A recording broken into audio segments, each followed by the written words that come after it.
সুপ্রিয় শিক্ষার্থী, আজকে তোমাদের যে সৃজনশীলটা আমি করাবো সেটা ক নাম্বারে দেওয়া আছে। উৎপাদকের বিশ্লেষণ করো, P cube plus 3p plus 36 দেওয়া আছে। তো এটা যেহেতু ত্রিঘাতের সেহেতু আমাদের ধরে নিতে হবে।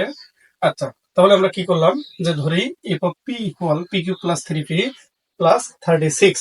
তো এখানে পি এর জায়গায় এমন সংখ্যক নিতে হবে যেমন +-1, +-2, +-3, এই মানগুলো নিলে যেন আমাদের এফ অফ পি এর মান 0 আসে। তখন কিন্তু আমরা এই ভাগশেষ উপপাদ্যের মাধ্যমে এর উৎপাদকের বিশ্লেষণ করতে পাবো। তাহলে কি আছে আমাদের এখানে, এফ অফ পি ইকুয়াল আমরা কি ধরলাম, P cube plus 3p plus কি 36 ধরলাম। আচ্ছা, এখন আমরা কি বসাবো এখানে, সুতরাং এফ অফ -3 বসাবো পি এর জায়গায়। তাহলে কি -3 কিউব, তারপর প্লাস 3 ইন্টু -3 প্লাস 36।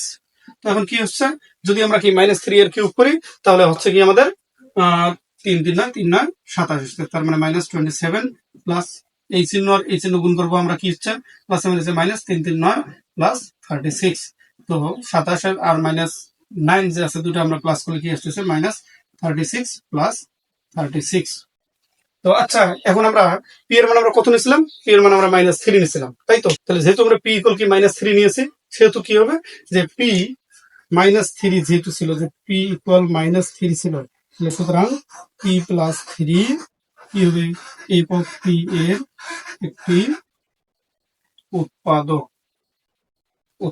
তাহলে এখন আমরা কি লিখবো, সুতরাং প্রদত্ত রাশি, প্রদত্ত রাশি। তাহলে প্রদত্ত রাশি আমার কি ছিল, যে প্রদত্ত রাশি ছিল P Q plus 3p plus 36। তাহলে আজকে আমি তোমাদের একটা সিনট্যাক্সটা দেখে দেবো বা টেকনিকটা দেখে দেবো। সেটা হলো কি, যে একটা লাইন আমরা ফাঁকা রেখে তৃতীয় লাইনে চলে যাব।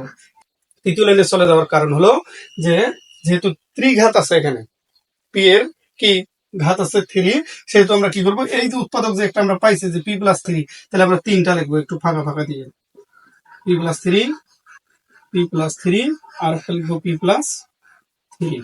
তো এখন আমাদের কি দেখতে হচ্ছে, যে এখন দেখতে হবে যে এখানে কি আছে, পি কিউব আছে। তাহলে এই পি এর সঙ্গে কত আমাদের গুণ করলে পি কিউব মিলবে। তাহলে আমরা যদি এখানে পি স্কয়ার নেই, তাহলে পি স্কয়ার পি গুণ করলে P cube plus 3 P square, এটার সাথে এটা গুণ করলে এখন আমাদের উপরে যে প্রদত্ত রাশি আছে সেই রাশিতে কিন্তু আমাদের কি নাই, পি স্কয়ারের কোনো পদ নাই। তাহলে আমাদের পি স্কয়ারের পদকে ভ্যানিশ করতে গেলে অবশ্যই এখানে কি করতে হবে, এই পি এর সঙ্গে এমন একটা রাশি গুণ করতে হবে যেন 3p স্কয়ারকে কি করে ভ্যানিশ করে। তাহলে আমরা কি নেবো, এখানে -3p নেব।